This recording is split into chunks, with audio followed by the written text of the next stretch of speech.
कृष्णा, सब भक्तों का स्वागत है श्रीमद् भागवतम की कथा में। आज हम श्रवण करेंगे कि किस प्रकार से एक धार्मिक घर के अंदर भी राक्षसों जैसे बच्चे जन्म कैसे लेते हैं। इसको आज हम सुनेंगे श्रीमद् भागवतम के 3 स्कंद के अंतर्गत कश्यप और दिति की कथा से अध्याय 14वां। संध्या समय दिति की गर्भधारणा। शुकदेव गोस्वामी कहते हैं, महर्षि मैत्रेय जी ने वराह रूप का वर्णन किया, एक विशेष अवतार जिनके द्वारा पृथ्वी माता को गर्भोदक सागर से ऊपर उठाया गया। और ऐसे दिव्य कार्यों को श्रवण करने में सारे ऋषि मुनि और ब्रह्मा जी ने कौन कौन सी प्रार्थनाएं की, इसका श्रवण विदुर जी ने किया। लेकिन फिर भी इतना संक्षेप से बताने से विदुर जी तुष्ट नहीं होगी। तो विदुर जी कहते हैं कि हे मुनि श्रेष्ठ मैत्रेय जी, मैं गुरु शिष्य परंपरा से यह सुन चुका हूं कि आदि असुर हिरण्याक्ष, आदि दैत्यो हिरण्याक्ष हत इति अनुशुश्रुमा। उसके विषय में मैंने तो पहले से सुना है। उन्हीं यज्ञ रूप श्री भगवान वराह जी द्वारा वह मारा गया था। तो हे ब्राह्मण श्रेष्ठ, जब भगवान अपनी लीला के रूप में पृथ्वी के ऊपर यह दिव्य अनुपात किया, कृपा की कि उनको सागर से उन्होंने उद्धार कर दिया, तब उसी समय असुर राज हिरण्याक्ष और भगवान वराह देव के बीच में युद्ध हुआ। उस युद्ध का कारण क्या था, किसके कारण यह युद्ध संभव हुआ था? तो यह ज्ञान मुझे आपने देना चाहिए, ऐसा विदुर जी कहते हैं। क्यों? क्योंकि श्रद्धानाय भक्ताय ब्रूहि तज्जन्म विस्तरम ऋषेन तृप्यति मनः परम कौतूहलम ही में। मेरा मन अत्यधिक कौतूहल यानी जिज्ञासा से भर चुका है। इसलिए भगवान के आविर्भाव की कथा सुनकर मुझे तुष्टि नहीं प्राप्त हो रही है। इसीलिए आप इस मुझ श्रद्धावान भक्त से और अधिक विस्तार से इस कथा को कहिए। तो मैत्रेय ऋषि का इसके ऊपर क्या उत्तर है? तो कहते हैं, साधु साधु, हे वीर, हे योद्धा, तुम साधु हो। त्वया पृष्ठम अवतार कथायाम हरि।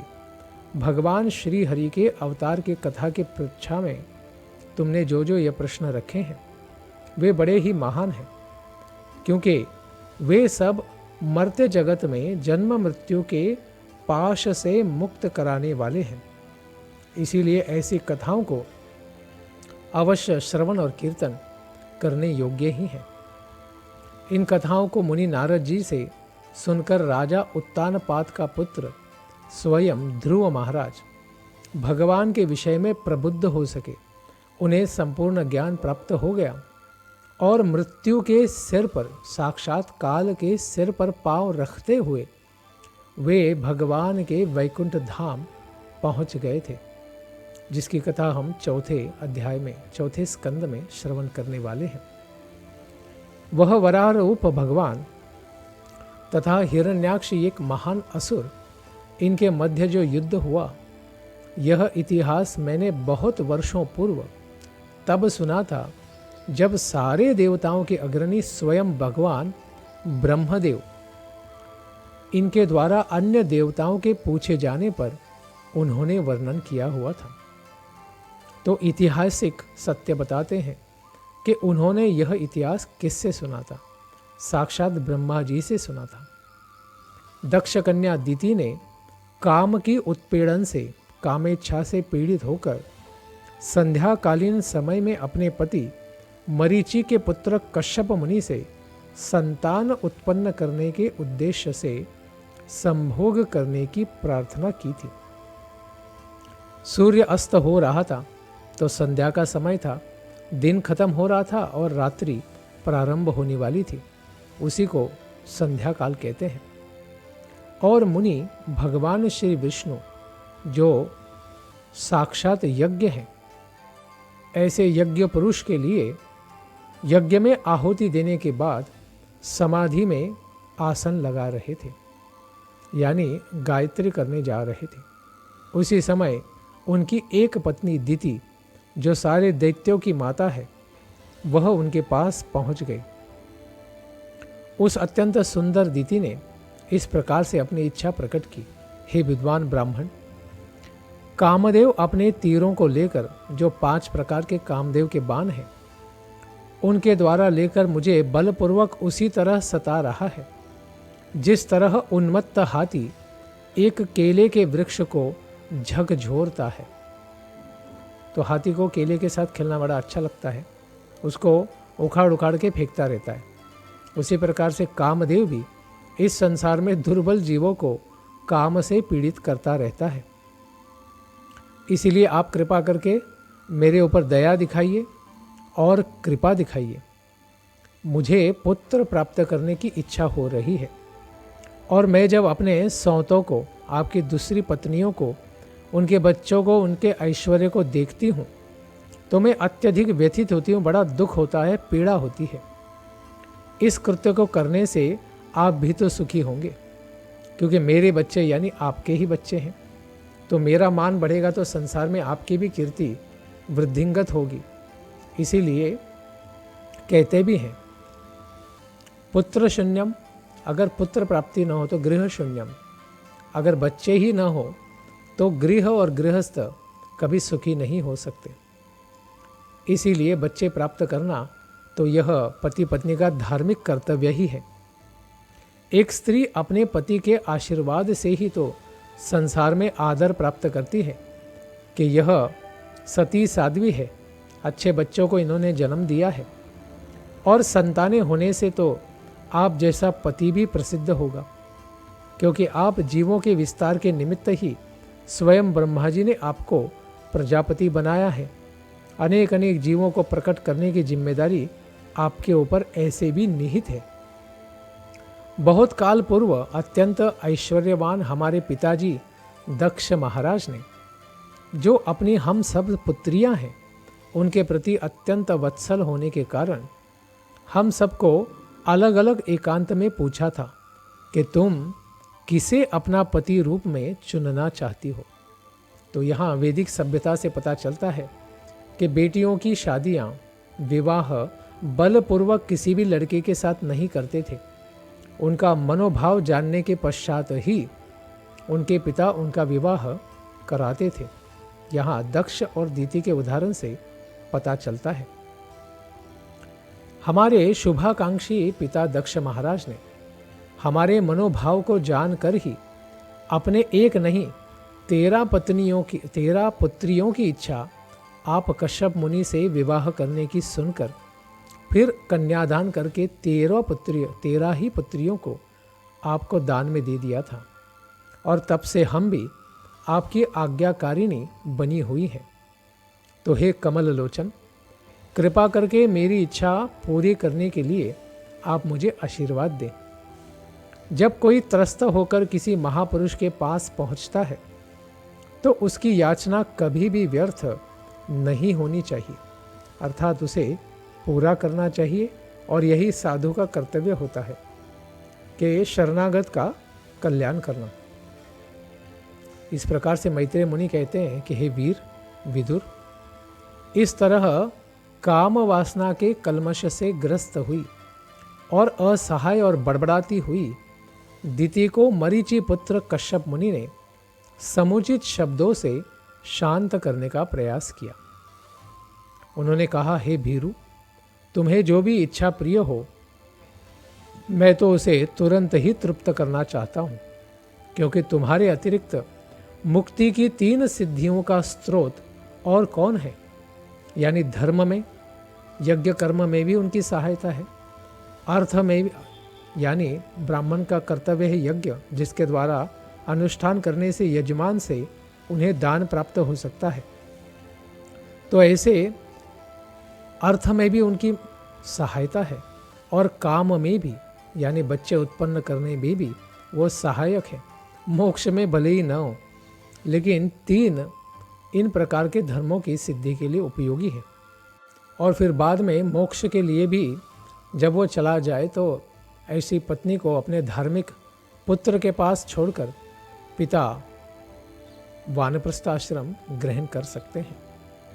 इसीलिए सर्वाश्रमानुपादाय स्वाश्रमेन कलत्रवान, जिस तरह जहाजों के द्वारा समुद्र को पार किया जा सकता है, उसी तरह मनुष्य पत्नी के साथ रहते हुए भवसागर की भयावह स्थिति से पार हो सकता है। तो यह भी आशीर्वाद प्राप्त हो सकता है। तो हे मानिनी, हे आदरणीय, पत्नी इतनी सहायताप्रद होती है कि वह मनुष्य के शरीर की अर्धांगिनी ही कहलाई गई है, क्योंकि पति जो भी पुण्य कर्म करता है उसका आधा भाग उसे धर्म के द्वारा प्राप्त हो जाता है, जबकि पति के लिए तो पत्नी का धर्म उसे प्राप्त नहीं होता, उसे अपना पुण्य कर्म स्वयं करना होता है, क्योंकि वह समस्त शुभ कार्यों में, धार्मिक कर्मों में पति का हाथ बटाती है। पुरुष अपनी पत्नी पर जिम्मेदारियों का सारा भार डालकर निश्चिंत होकर विचरण कर सकता है और योग, ध्यान, धारणा और भक्ति में आवश्यकता पड़ने पर कभी भी युक्त हो सकता है। यह सारी गतिविधियां पत्नी के कारण ही उसे सिद्ध हो सकती हैं। जिस तरह किले का सेनापति आक्रमणकारी लुटेरों को बहुत आसानी से जीत लेता है, क्योंकि सेनापति अच्छा हो तो फिर जय प्राप्त हो सकती है, उसी तरह पत्नी का आश्रय लेकर गृह रूपी जो किला है और संसार रूपी जो किला है, मनुष्य उन इंद्रियों को जीत सकता है जो अन्य आश्रमों में अजेय होती हैं। एक ब्रह्मचारी, वानप्रस्थ और सन्यासी के लिए इंद्रियों को नियमित करना बड़ा कठिन होता है, लेकिन गृहस्थ के लिए धार्मिक भोग के साथ साथ आध्यात्मिक पालन से धीरे धीरे वो काम इच्छाओं से पार हो सकता है। हे घर की रानी, हम न तो तुम्हारी तरह कार्य करने में सक्षम हैं जो गृह कार्य है, न ही तुमने जो कुछ कहा है उससे उऋण भी हो सकते हैं, क्योंकि धर्म में उन्होंने जितना सहायता किया है उससे उऋण होना तो एक गृहस्थ के लिए संभव नहीं है। चाहे हम अपने जीवन भर या मृत्यु के बाद भी कार्य करते रहें, लेकिन इस प्रकार के भाव से मुक्त होना कठिन है। तुमसे उऋण हो पाना उन लोगों के लिए भी संभव है, असंभव है जो निजी गुणों के प्रशंसक होते हैं, यानी स्वयं को बड़ा महान समझते हैं, पत्नी को निकृष्ट समझते हैं। ऐसे लोग भी उनके द्वारा की गई सेवा से उऋण नहीं हो सकते हैं। यद्यपि कश्यप मुनि कहते हैं कि तुम्हारे ऋण से उऋण नहीं हो सकते, किंतु संतान उत्पन्न करने के लिए उनकी जो इच्छा है, काम की इच्छा है, उसे कश्यप मुनि संतुष्ट कर सकते हैं, किंतु केवल कुछ क्षणों तक तुम्हें प्रतीक्षा करनी पड़ेगी। इसके लिए कंडीशन सप्लाई अट को लागू करते हैं, जिसके द्वारा लोग उनकी भर्त्सना न करें कि उन्होंने धर्म का पालन नहीं किया। क्यों? क्योंकि ऐशा घोरतमा वेला घोराणाम घोर दर्शना चरंती यस्याम भूतानि भूतेशानु चरानिह। क्योंकि यह विशिष्ट वेला थी संध्या काल की, तो यह अत्यंत अशुभ है। इसमें केवल आध्यात्मिक कर्म करना चाहिए, प्रजा उत्पत्ति का कर्म नहीं करना चाहिए। इस वेला में तो भयावह दिखने वाले भूत, प्रेत, पिशाच, इस प्रकार की योनियां और भूतों के स्वामी स्वयं भूतनाथ शिवजी महाराज और इनके नित्य संगी दृष्टिगोचर होते हैं, सर्वत्र दिखते हैं। इसीलिए हे साध्वी, इस वेला में तो भूतों के राजा शिवजी अपने वाहन बैल के ऊपर बैठकर उन भूतों के साथ ही विचरण करते रहते हैं, जो अपने कल्याण के लिए उनका अनुगमन करते रहते हैं। तो सेवकों का कार्य ही है कि स्वामी के पीछे पीछे चलना। तो सारे ये भूतगण शिवजी महाराज के पीछे चलते हैं। शिवजी महाराज का शरीर लाल लभाब है और वह लेकिन निष्कलुषित है। वो अत्यंत शुद्ध हृदय वाले हैं। वे उन पर राख पोते हुए हैं। स्वयं निष्कलंक होने पर भी अपने सारे शरीर पर उन्होंने स्मशान की भस्म राख लगा ली है। उनकी जटा स्मशान भूमि की बवंडर की धूल से धूसरित रहती है। और वे तुम्हारे पति के छोटे भाई भी हैं, और वे अपने 3 नेत्रों से देखते हैं।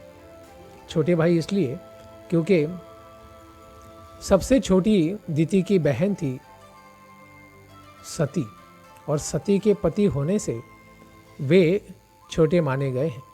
वैसे अध्यात्म विद्या में शिवजी महाराज तो सारे संसार के जीवों से श्रेष्ठ है। इसलिए कहा भी जाता है वैष्णवानाम यथा शंभु। सारे वैष्णवों में शिवजी महाराज महान वैष्णव है। लेकिन शारीरिक या भौतिक संबंध से कश्यप मुनि से वे विवाह संबंध के कारण छोटे माने गए हैं, यानी देवर के जैसे माने गए हैं। शिवजी किसी को भी अपना संबंधी नहीं मानते, फिर भी ऐसा कोई भी नहीं संसार में जो उनसे संबंधित न हो, क्योंकि वे चराचर गुरु हैं, सबके हृदय में बैठे हैं और संसार में 12 में से एक साक्षी हैं, सबके कर्मों को जानते हैं। वे किसी को न तो प्रतिकूल न ही अनुकूल हैं, कभी निंदा भी नहीं करते हैं, और निंदनीय जीवों को भी अगर आश्रय लेंगे तो त्यागते नहीं हैं।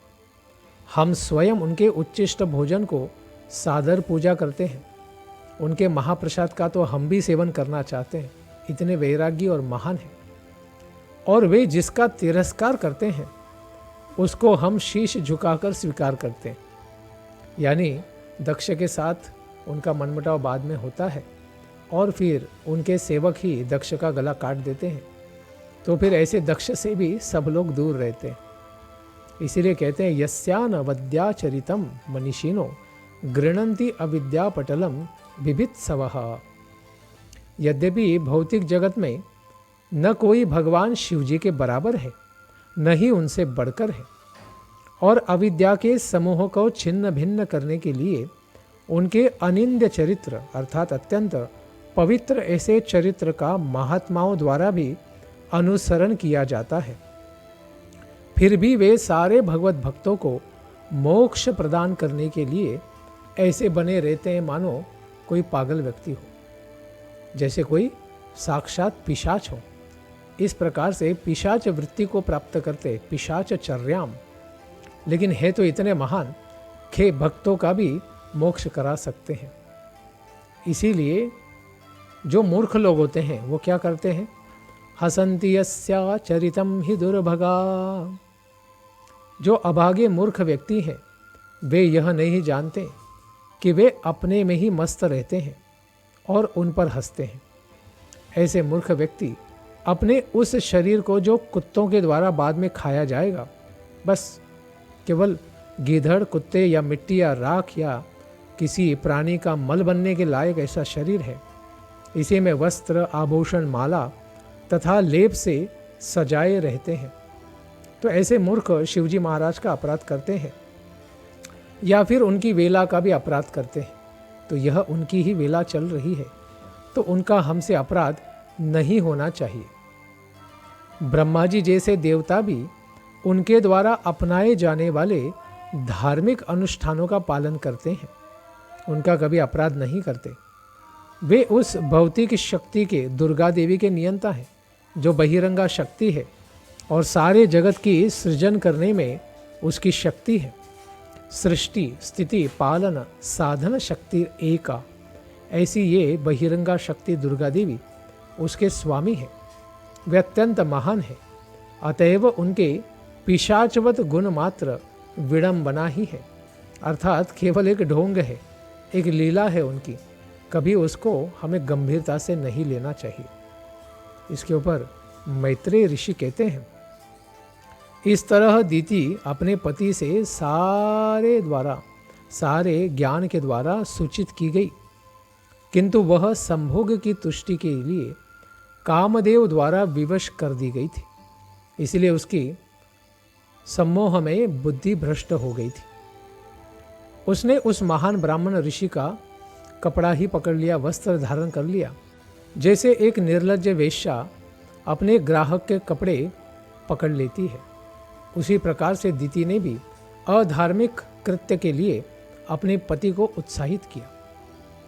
अपनी पत्नी के मंतव्य को समझते हुए कि ये अधर्म में अभी चली ही गई है और इससे अधिक पतित होने से बचाने के लिए फिर इस प्रकार का निषिद्ध कार्य होने पर भी, जो शिवजी व भूतों के प्रति अपराध होने पर भी उन्हें वह कार्य करना पड़ा।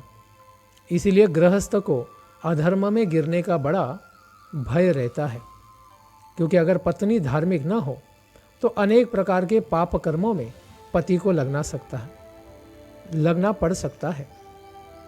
और फिर तब पूज्य प्रारब्ध हो नमस्कार उन्होंने कर दिया कि अभी दैव में इसी प्रकार से कोई उत्पात होने वाला है, बस उसी को उन्होंने नमस्कार कर दिया और फिर अपनी पत्नी दिति के साथ वे एकांत स्थान में चले गए। और फिर संग करने के पश्चात उस ब्राह्मण ने वापस जल का स्नान किया, स्वयं को पवित्र किया और पुनः जो संध्या समय गायत्री नहीं कर पाए थे उसके लिए ही अपना तेज धारण करते हुए गायत्री समाधि विधि में लग गए। मुख के भीतर पवित्र गायत्री का मंत्र जप करते हुए अपनी वाणी को उन्होंने वश में किया, पवित्र किया और मन को भगवान के चरणों में लगा दिया। हे भारत विदुर, इसके बाद दिति अपने पति के पास वापस लौट कर आई। उसका मुख दोषपूर्ण कृत्य, पापमय कृत्य करने के कारण झुक गया था और फिर लज्जा के कारण वे इस प्रकार बोलने लगी। हे ब्राह्मण, कृपया ध्यान रखें कि समस्त जीवों के स्वामी भगवान शिवजी का हमने जो अपराध कर दिया है वह आपके द्वारा मेरा जो गर्भ प्राप्त हुआ है इसका वे नाश न कर दे, क्योंकि बहुत बड़ा अपराध मैंने कर दिया है। इसीलिए शिवजी महाराज को भी वो नमस्कार करती है।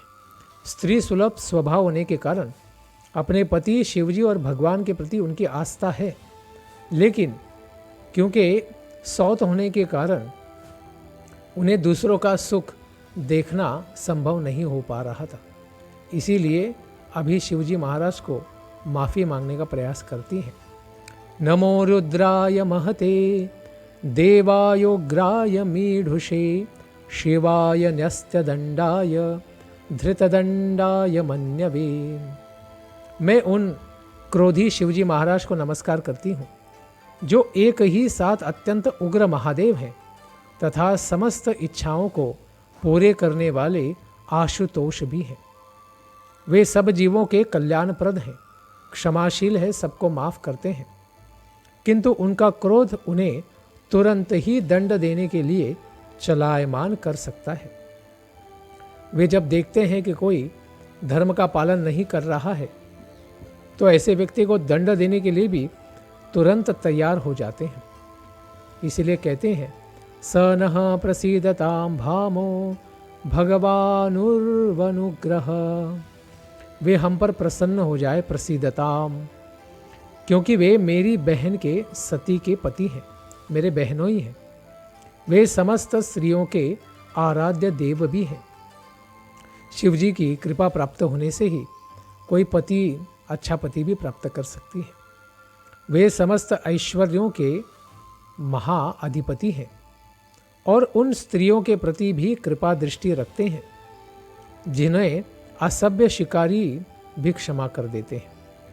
अर्थात स्त्रियों को ज़्यादा बुद्धि नहीं होती है, इसीलिए शिवजी तो क्या, जो लोग उनके अपराध करने पर उनको दंडित कर सकते हैं वे लोग भी उनको माफ़ कर देते हैं। इसके ऊपर मैत्रेय ऋषि कहते हैं, तब महर्षि कश्यप ने अपनी पत्नी को संबोधित किया जो इस भय के कारण काँप रही थी और अपने पति का अपमान हुआ है इस प्रकार से उसे भी ऐसा लग रहा था। वह समझ गई कि उन्होंने संध्याकालीन प्रार्थना करते हुए, नैतिक कर्म करते हुए अपने पति को विरत कर दिया था, धर्म से दूर कर दिया था। ब्राह्मण का कर्तव्य ही है कि दिन में 3 बार सुबह, दोपहर और शाम को संध्या की बेला में गायत्री का जाप करें। ऐसे धर्म कर्म से उन्होंने उनको अलग कर दिया था, क्योंकि उन्हें संतान की बड़ी इच्छा हो रही थी। इसके ऊपर विद्वान कश्यप मुनि ने कहा, तुम्हारा मन दूषित होने से, मुहूर्त विशेष के अपवित्र होने से, मेरे निर्देशों की तुम्हारे द्वारा उपेक्षा किए जाने से और उसी के साथ तुम्हारे द्वारा भगवान शिवजी जैसे देवताओं की अवहेलना होने से सारी बातें अशुभ हो गई हैं। यानी बड़ा पापमय अधार्मिक कृत्य हम दोनों से हुआ है। इसीलिए भविष्यतस्तव अभाद्र व भद्रे जाठरा अधमाओं। इसीलिए हे अभिमानी स्त्री, तुमने मेरी बात सुनी नहीं, खुद भी अधर्म में लगी और मुझे भी लगा दिया, और तुम्हारे द्वारा इस प्रकार से अत्यंत निंदित 2 गर्भ तुम्हें प्राप्त हो गए हैं, जिससे तुम्हें 2 पुत्र प्राप्त होंगे और वे अत्यंत भयानक और भीषण होंगे। तो हे अरी अभागिन, वे तीनों लोगों को निरंतर शोक देने का ही कार्य करेंगे। मुहुराहा अक्रंदयिष्यत, सारे जीवों को दुख देने वाले ही बनेंगे, क्योंकि वे आसुरिक वृत्ति वाले होंगे। वे दीन निर्दोष जीवों का वध करेंगे, स्त्रियों का भी कुसंग करेंगे, सताएंगे, और महात्मा और ऋषियों को भी क्रोधित कर देंगे।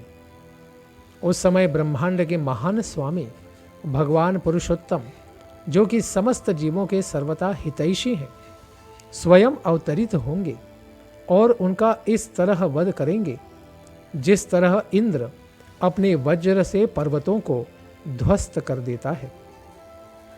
इसके पश्चात दिति ने कहा, बड़े डरते हुए, कि मेरे पुत्र का वध होगा, लेकिन फिर हर्ष भी हुआ। यह तो अति उत्तम है कि मेरे पुत्र भले ही इतने क्रोधी और राक्षसी वृत्ति वाले होंगे, फिर भी भगवान के द्वारा उनके सुदर्शन चक्र से उनका उद्धार हो जाएगा, क्योंकि भगवान के हाथों से मारे जाने पर असुरों का भी मोक्ष हो जाता है। यह दिव्य ज्ञान पहले से ही दिति को था। इसीलिए हे मेरे पति, वे ब्राह्मण और भक्तों के क्रोध से कभी भी नहीं मारे जाएंगे, इसका उसे संतोष हुआ, क्योंकि ब्राह्मण या भक्तों के द्वारा मारे जाने पर फिर ऐसे असुर तो नरकगामी होते, नरक में ही जाकर सड़ते हैं, लेकिन भगवान के द्वारा मारे जाने पर उन्हें मोक्ष प्राप्त होता है। इसीलिए बड़ी प्रसन्न हो गई दिति कि जो व्यक्ति ब्राह्मण द्वारा तिरस्कृत किया जाता है या जो अन्य जीवों के लिए सदैव भयप्रद ही दुखदायक बना रहता है, उसका पक्ष न तो पहले से नरक में रहने वाले के द्वारा, नहीं उन योनियों में रहने वालों के द्वारा किया जाता है जिसमें वह स्वयं जन्म लेता है। यानी अगर मनुष्यों में जन्म ले तो मनुष्य भी उसका नाम अच्छा नहीं कहेंगे, और फिर बाद में जो नरक में चले जाएंगे उस नारकीय जीवों के द्वारा भी उनकी कभी प्रशंसा नहीं की जाएगी। इसके ऊपर कश्यप मुनि कहते हैं कि तुम्हारे द्वारा किया गया शोक, पश्चाताप और समुचित वार्तालाप के कारण तथा पूर्ण पुरुषोत्तम भगवान, इनके अंदर तुम्हारी अविचल श्रद्धा होने के कारण, शिवजी महाराज के प्रति सम्मान होने के कारण तथा मेरे प्रति भी तुम्हारी प्रशंसा और भक्ति होने के कारण आगे जाकर हिरण्यकशिपु के पुत्र यानी प्रह्लाद उत्पन्न होंगे, और वो भगवान के द्वारा अनुमोदित भक्त होंगे, भगवान के शुद्ध भक्त बनेंगे और सारे संसार में दिव्य चरित्र के कारण चमकेंगे। इस प्रकार से उनकी ख्याति भगवान के समान ही सारे तीनों लोकों में और वैकुंठ तक पहुंच जाएगी। उनके पद चिन्हों का अनुसरण करने के लिए इस संसार में साधु संत पुरुष शत्रुता से मुक्त होने का अभ्यास करेंगे, ज्ञान वैराग्य का अनुशीलन करेंगे और उसके चरित्र यानी प्रह्लाद के चरित्र को ही आत्मसात करने का प्रयास करेंगे। वे जब महान बनना चाहेंगे तो उनके गुरु भी कहेंगे कि तुम प्रह्लाद के जैसे महान बनो, प्रह्लाद के जैसे सहिष्णु बनो, प्रह्लाद के जैसे भगवान को प्रिय बनो। इस प्रकार से उन्हें ज्ञान प्राप्त होगा। जिस तरह शुद्धिकरण की विधियां निम्न गुण वाले सोने को भी शुद्ध कर देती हैं, जैसे तपाए हुए अग्नि के द्वारा जो सोना उबलता है तभी वो शुद्ध होता है, उसी प्रकार से जब संसार के साधु पुरुष प्रहलाद का चरित्र श्रवण करेंगे, गुणगान करेंगे, तो वे भी स्वयं शुद्ध आत्मा, निर्मल हृदय, परिशुद्ध बन जाएंगे। हर व्यक्ति उनसे प्रसन्न रहेगा, क्योंकि ब्रह्मांड के परम नियंता भगवान श्री हरि नरसिंह सदैव ऐसे भक्त से संतुष्ट रहते हैं जो उनके अतिरिक्त और किसी भी वस्तु की कामना या इच्छा कभी नहीं करते। ऐसे प्रहलाद महाराज क्या होंगे? सवई महाभागवतो महात्मा महानुभावो महताम महिष्ठः। ऐसे प्रहलाद भगवान के सर्वोच्च ऐसे भक्त बनेंगे। उनकी बुद्धि और विशाल प्रभा उन्हें प्राप्त होगी और महात्माओं में सबसे महान होंगे। परिपक्व भक्ति योग के कारण ही, भगवान के प्रति श्रवण कीर्तन करने के कारण ही निश्चय ही दिव्य भाव में स्थित होंगे और इस संसार को छोड़ने के पश्चात वे स्वयं वैकुंठ धाम भगवान के पास चले जाएंगे। क्या क्या गुण होंगे इनके पास? अलंपटः शीलधरो गुणाकरो रिष्ट परध्यः व्यतितो दुःखितेषु अभूत शत्रुर्जगता शोकहर्ता नैदाघिकं तापमीवोडुराजः। वे समस्त सद्गुणों का अतीव सुयोग्य आगार होंगे, सागर होंगे। वह सर्वथा प्रसन्न रहेंगे और अन्यों के सुख में सुखी होंगे, अन्यों के दुख में पर दुखी होंगे तथा उनका कोई भी शत्रु नहीं होगा, अर्थात अभूत शत्रु। उनका शत्रु कभी जन्म ही न ले, इस प्रकार से महान चरित्र होगा। वह सारे ब्रह्मांडों के शोक को उसी तरह नाश करने वाले होंगे जिस तरह ग्रीष्मकालीन सूर्य के बाद सुहावना चंद्रमा आकाश में उदित होता है। ऐसे महान होंगे तुम्हारे पौत्र। भीतर और बाहर से पूर्ण पुरुषोत्तम भगवान श्री हरि का सर्वथा दर्शन करेंगे, इतने पवित्र होंगे। अब्ज नेत्रम स्वपुरुष, भगवान का दर्शन करने के कारण और साक्षात उनकी लक्ष्मी जी, भगवान की पत्नी, उन दोनों की कृपा उनके ऊपर सदा बनी रहेगी।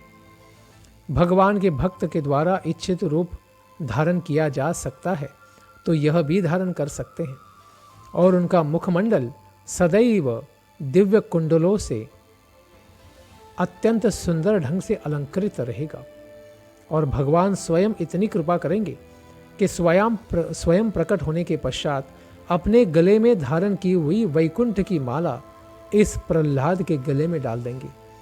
इतने भगवान उसको प्रेम करेंगे। यह सब दिव्य वृत्तांत अपने पौत्र के बारे में सुनकर कि वो महान भक्त होगा, भगवान स्वयं उसके उद्धार के लिए अवतार लेंगे और अपने पुत्रों का भी उद्धार करा देंगे। फिर इस प्रकार से श्रवण करने पर दिति माता बड़ी प्रसन्न हो गई कि आसुरिक कुल में आसुरिक वृत्ति के साथ जन्म लेने वाले ये पुत्र लेकिन अत्यंत महान वैष्णव पोते को जन्म देंगे, जिससे सारा कुल और सारा संसार महिमा मंडित हो जाएगा। इस प्रकार से भगवान के भक्त और ब्राह्मणों में भक्ति रखने का प्रयास करने वाली दिति भले ही किसी कुचेष्टा के कारण, कामदेव के कारण पीड़ित होने से कुछ समय के लिए अधर्म में लग गई, फिर भी इसका परिणाम अंततो गत्वा शुभ होगा। इसको श्रवण करने से कृतकृत्य हो गई। तो भगवान के भक्त और उनके भक्तों के चरित्र इतने महान हैं कि वे प्रकट होने से पहले ही, इस संसार में जन्म लेने से पहले ही संसार में जो पीड़ित जीव हैं उनके हृदय को शांत कर सकते हैं और प्रकट होने पर अत्यंत दिव्य आनंद भी प्रदान कर सकते हैं। तो इसको हम श्रवण करेंगे आने वाली कथा में। धन्यवाद। हरे कृष्ण।